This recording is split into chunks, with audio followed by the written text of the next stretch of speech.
पांडवों में अगले दिन के युद्ध का विचार चल रहा था। तभी श्री कृष्ण ने कहा कि कल हो सकता है कर्ण अर्जुन पर इंद्र से मिली अमोघ शक्ति का प्रयोग करे। श्री कृष्ण ने प्रस्ताव रखा कि भीम का पुत्र घटोत्कच राक्षसी स्वभाव का है, वह अंधेरे में भी भयंकर युद्ध कर सकता है। यदि वह कल रात के समय कौरवों पर आक्रमण करे तो कर्ण को उस पर अमोघ शक्ति चलानी होगी। घटोत्कच ने रात के अंधेरे में ही कौरवों पर हमला कर दिया। धूल से आकाश ढक गया, वर्षा होने लगी, कंकड़ पत्थर आकाश से गिरने लगे। दुर्योधन घबराकर कर्ण के पास गया।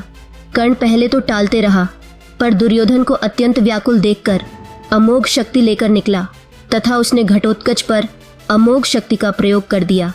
घटोत्कच मारा गया, पर कर्ण को यह चिंता हुई कि अब उसके पास अर्जुन के वध के लिए कोई शक्ति नहीं रही।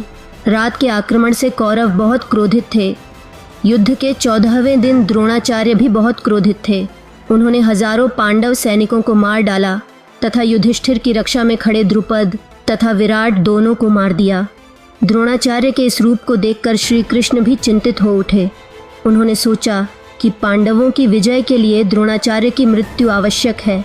उन्होंने अर्जुन से कहा कि आचार्य द्रोण को यह समाचार देना कि उनके पुत्र अश्वत्थामा का निधन हो गया है। अर्जुन ने ऐसा झूठ बोलने से इनकार कर दिया।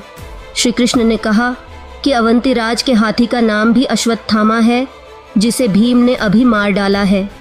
श्री कृष्ण ने युधिष्ठिर के पास रथ ले जाकर कहा, यदि द्रोणाचार्य अश्वत्थामा के मरने के बारे में पूछें तो आप हाँ कह दीजिएगा।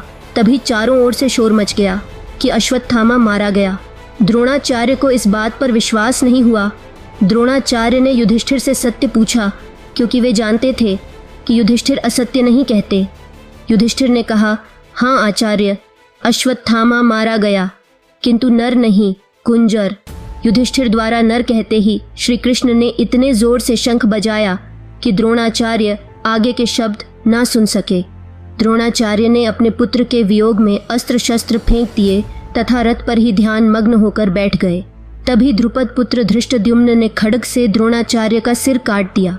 द्रोणाचार्य के निधन से कौरवों में हाहाकार मच गया तथा अश्वत्थामा ने क्रोध में आकर भीषण युद्ध किया, जिसके सामने अर्जुन के अतिरिक्त और कोई न टिक सका, तथा शाम होते ही युद्ध थम गया।